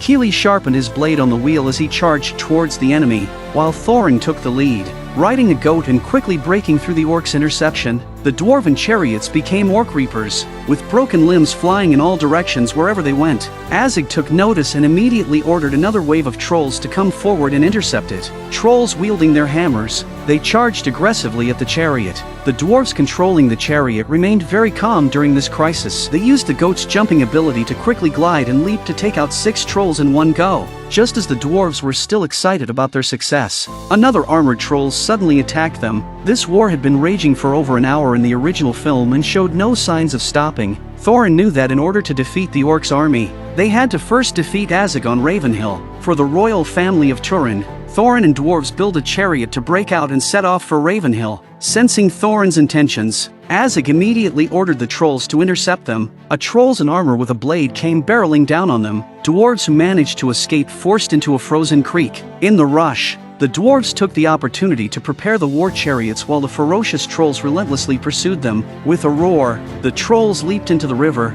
relentlessly chasing after the dwarves. The ice behind them continued to crack and rupture. The dwarves' war chariots were on the verge of being overtaken by the pursuing enemy. Suddenly, a meteor hammer came hurtling towards the trolls. Another dwarf, riding a troll, rushed in to provide reinforcements. The 2 trolls engaged in a fierce battle amidst the icy river, just as the dwarves were cheering for their comrades in the rear. Another troll was carrying a wooden bridge to allow the ground forces to cross the river. The ice in front had already been damaged by the troll. The dwarves had to defeat the great orc in the shortest possible time. At the critical moment, the big half-orc fell unexpectedly and the dwarven chariot swiftly rushed over its body. Just out of danger, the wolves attack again. Before they have time to react, 2 of the running goats have been dragged away. 2 more wolves encircled them, launching a relentless assault.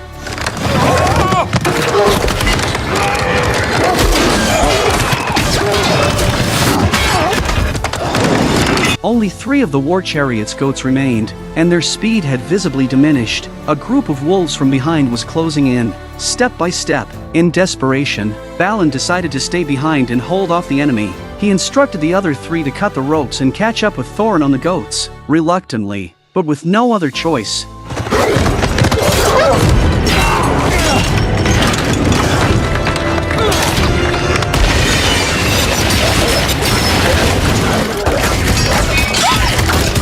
the 3 successfully reached Ravenhill and reunited with Thorin. Upon Thorin's command, everyone began climbing up the mountain, utilizing the unique advantage of the goats. They quickly reached the mountainside. Several guards who came to intercept them were swiftly dispatched by Thorin. Meanwhile, the people of Rivertown encountered new troubles. The attacks of the troll made it impossible for them to resist. Fortunately, Gandalf arrived just in time to intervene and invoked a spell with his wizard staff. However, at a critical moment, the staff unexpectedly malfunctioned, but Troll's mallet won't give Gandalf time to study the staff. Without the power of the staff, Gandalf became as vulnerable as an ordinary person, having to dodge and continue attempting to fix it. As the troll let out a roar, Bofur, who was hiding behind a catapult, was startled. In the process, the coins concealed in his chest accidentally fell, triggering the release mechanism of the catapult.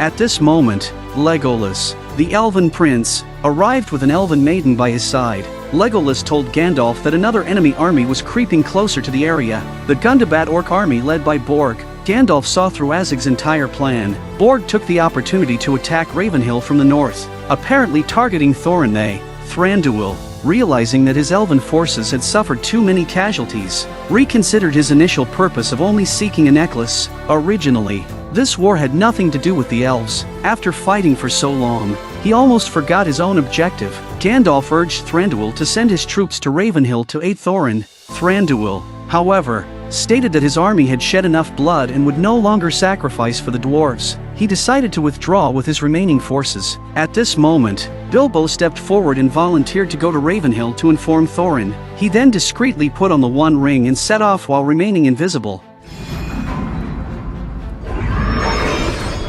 Thorin, riding on a goat, fought his way to the mountaintop. Azog, standing on the command platform, revealed a sinister smile. The guards that came to meet the onslaught were no match for Thorin. After killing all the enemies, Thorin ran to the cliff's edge to gaze at the distant command platform, but to his surprise, Azog had vanished without a trace. Clearly this is Azog playing a trick. The icy lake surface appeared unnervingly calm, and the atmosphere of the conspiracy grew increasingly heavy. Thorin decided to have everyone split up and search, falling right into Azog's trap.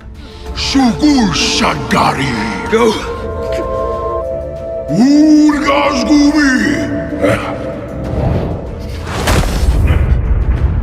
Azog directly killed Fili in front of Thorin's eyes, Thorin with tears in her eyes and grief. Azog looking at Thorin with a provocative look. It's the same scene again, Thorin with anger and hatred in his eyes. Thorin had witnessed his grandfather's head being severed by Azog's hand, and now the death of his dear friend was vividly before him. This unholy grudge against Azog must be doubly repaid. Kili could no longer endure and was the first to charge forward. Thorin followed closely behind from the mountainside. Bilbo, unable to contain the turmoil in his heart as he looked at Fili's lifeless body, drew his sting sword. Bilbo sought revenge for his companions. Thorin quickly rushed to the top of the hill and confronted Azog. This had to end today. Thorin, with incredible fighting prowess unleashed by his fury, engaged in a fierce battle against Azog. They fought fiercely, with Thorin managing to knock off the shoulder armor on Azog's arm. However, Azog quickly turned the tide. Meanwhile, Bilbo, with a start, noticed a large group of bats swooping down from above him.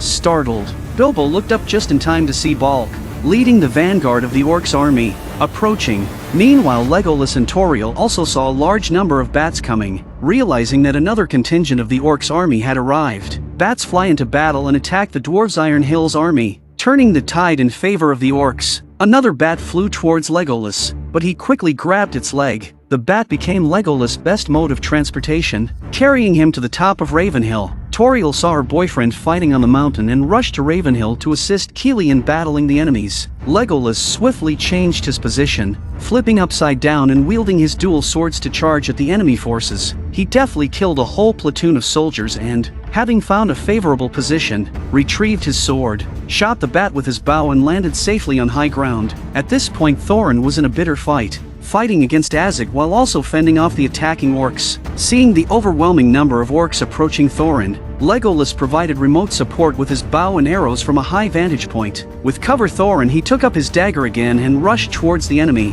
Tauriel anxiously worried about Kili's safety and her shout caught Balg's attention, drawing him towards her. Tauriel was clearly no match for Balg in single combat, and even Legolas could only fight him to a standstill. Soon, Balg grabbed Tauriel and lifted her into the air. The shouting got Kili's attention. Tauriel fighting his way out of Balg's chokehold. A furious Balg throws Tauriel, throws him off the ground and hits the rocks. Tauriel, badly wounded, too weak to fight back. Just as Balg was about to deliver the final blow to Tauriel, Kili descended from the sky, landing on top of Balg.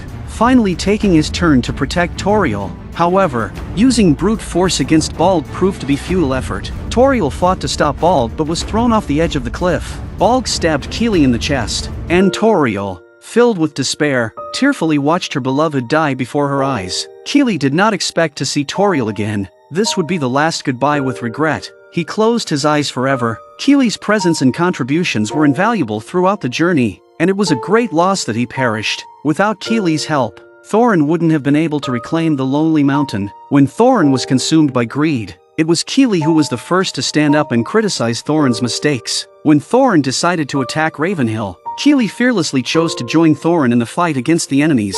Such bravery displayed by Keely was highly esteemed within the ranks of the dwarves. Toriel couldn't accept the reality and her eyes reflected anger. If she could not defeat him, she decided to die with Porg to avenge Keely. Suddenly, Legolas sensed the trembling of the stone tower. Looking down, he saw a troll frantically dismantling the tower beneath him. After Legolas came back to his senses, saw Balg and Toriel rolling down the cliff. Toriel, hanging from the edge of the steps, is in critical condition, while Balg slowly approached her. Legolas wanted to kill Balg with a single arrow. Unfortunately, his bow ran out of arrows at the critical moment. Balg was closing in on Toriel. Legolas, with a bold idea, Legolas took his sword, leapt down and stabbed the great orc through the head. The pain troll crashed into the stone tower, causing it to collapse, forming a bridge on the other side of the cliff. Legolas engaged in a thrilling final battle with Balg on the bridge. This is the most spectacular solo battle of the Elven Prince and the Hobbit. The enemy that came face to face was the orcs,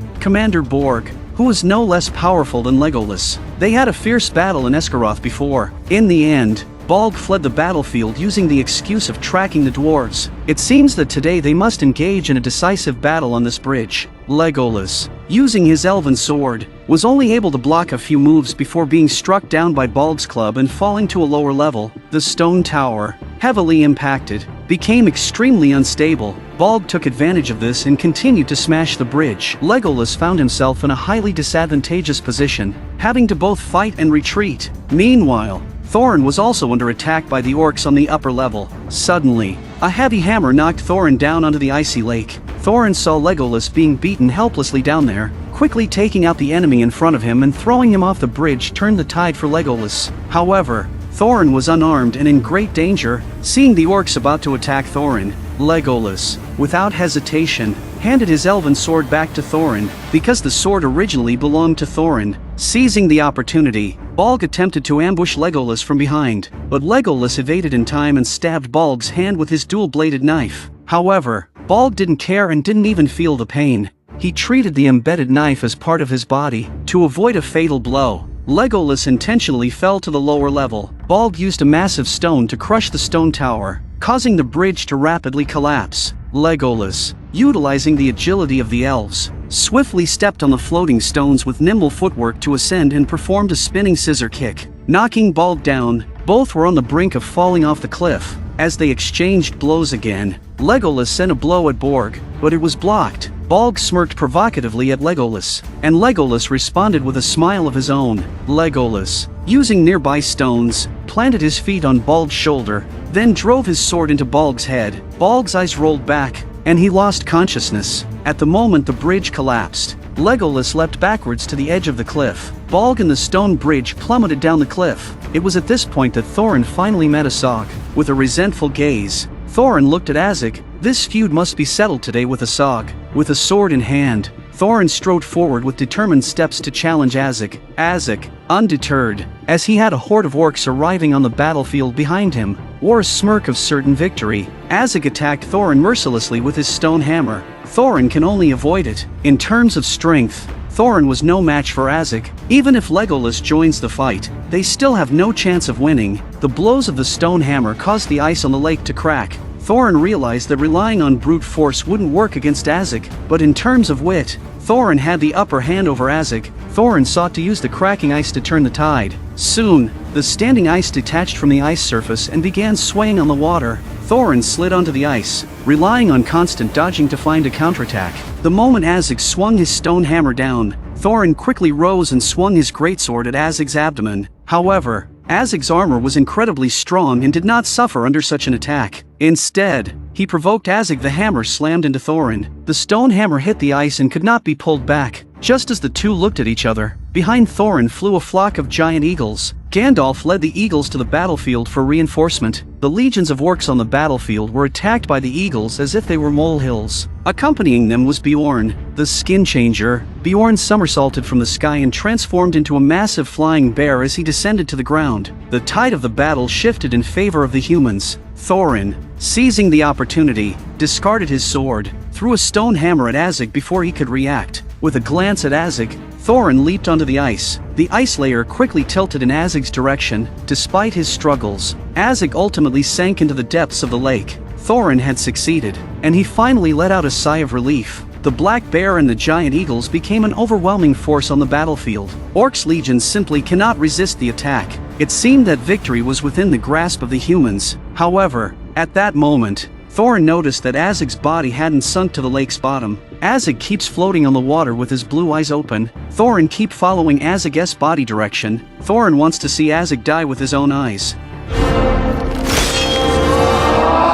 Azeg broke the ice and pinned Thorin directly pinned underneath. This move made it difficult for Thorin to counterattack. In this critical moment, Thorin seemed to have a realization. If he could kill Azeg, it would bring peace to Middle-earth. Thorin made a decisive choice to abandon resistance and sacrifice himself for the sake of taking Azeg's life.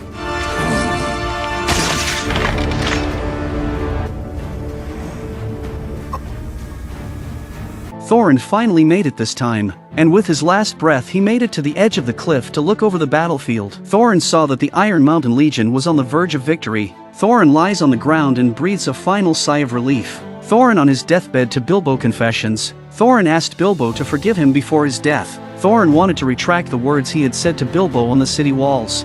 Your claim. Do not speak to me. Throw him from the rampart! He felt guilty for involving Bilbo in these dangers. Bilbo assured him that he never regretted joining the journey with everyone, and the gains they achieved were the greatest honor for the Baggins family. Some people say that even with Thorin's sacrifice, he is not worthy of forgiveness, but I don't agree. Although Thorin was blinded by greed, he ultimately came to his senses. Furthermore, when facing immense wealth, it's difficult for anyone to resist. Moreover, Thorin overcame his greed at a critical moment, relinquishing the vast fortune and leading his brothers to kill the enemy together. Thorin was the first to bravely charge up Ravenhill. He used his life as the price for the future of the dwarves. So, when facing Azeg, Thorin had already cast aside his life. This war was not a battle of 5 armies sparked by Thorin's feud with the elves. It was orchestrated by Azeg's orc army with premeditation. Thorin spoke his final words to Bilbo. Farewell, Master Burglar. Plant your trees. If more people valued home. And with regret, he closed his eyes forever. After reclaiming the Lonely Mountain, Thorin ultimately couldn't sit on the throne of the Dwarven Kingdom. Bilbo lost his dearest friend, and Tauriel lost the man she loved deeply. Legolas, witnessing his beloved woman grieving for someone else, also felt a great sorrow in his heart. Legolas informed his father that he would be leaving for a while. Thranduil didn't dissuade him. Before leaving, Thranduil instructed Legolas to go north to meet someone. Legolas asked for the person's name, but Thranduil didn't directly answer, only saying that others called him the Ranger. In Rivertown, humans sounded the victory horn. However, there was no jubilation despite the victory. Although they won the battle, they also lost many lives. Peace was attained at the cost of countless bloodshed. With heavy hearts, people prayed on the city walls for the fallen warriors. Thorin, Kili, and Fili's bodies were brought back to the castle. The Arkenstone was buried alongside Thorin's remains. This was to prevent future generations from being tempted by the Arkenstone. Thorin had no descendants to inherit his throne. His cousin Dane from the Iron Hills took over as the ruler. Long live the king! Long live the king! The following day, Bilbo chose not to participate in the victory celebrations and decided to return to the Shire. The dwarves who had accompanied him throughout the journey bid him farewell at the doorstep. After saying goodbye to his comrades, Bilbo embarked on the journey back home with Gandalf by his side. Gandalf escorted Bilbo all the way to the borders of the Shire. During their farewell, Gandalf reminded Bilbo not to use the One Ring lightly. It turned out that Gandalf had known about the ring all along but had not revealed Bilbo's little secret during their travels. But Gandalf had no idea that this One Ring was the ultimate One Ring. Bilbo told Gandalf a well-intentioned lie. You needn't worry about that ring. It fell out of my pocket during the battle. I lost it. You're a very fine person, Mr. Baggins. Gandalf, who had no interest in the One Ring, didn't care either. This led to the Lord of the Rings trilogy of stories. Bilbo finally returned to his homeland, Bag End. He was surprised to see his neighbors moving his belongings. It turned out that Bilbo had been declared dead, and his belongings were being auctioned off on the spot. The auctioneer asked Bilbo to provide evidence to prove his identity. Bilbo took out the contract of his adventure, bearing his signature as Bilbo Baggins, from his pocket. Who is this person you pledged your service to? Thorin Oakenshield. He was my friend. As Bilbo entered his home, it was in disarray. He seemed to reminisce about the first encounter with the dwarves at Bag End. The experience of this adventure had taught Bilbo to cherish everything before him even more. However, the greatest treasure Bilbo acquired was still the One Ring tucked away in his pocket. 60 years passed in the blink of an eye, and Bilbo reached the age of 111. His old friend Gandalf traveled a great distance to celebrate Bilbo's birthday. This is just about where the Lord of the Rings begins. Let me know in the comments section if you want to read more of the Lord of the Rings. I also love this fascinating world of Middle-earth. That's why I didn't even want to skip a minute of this series.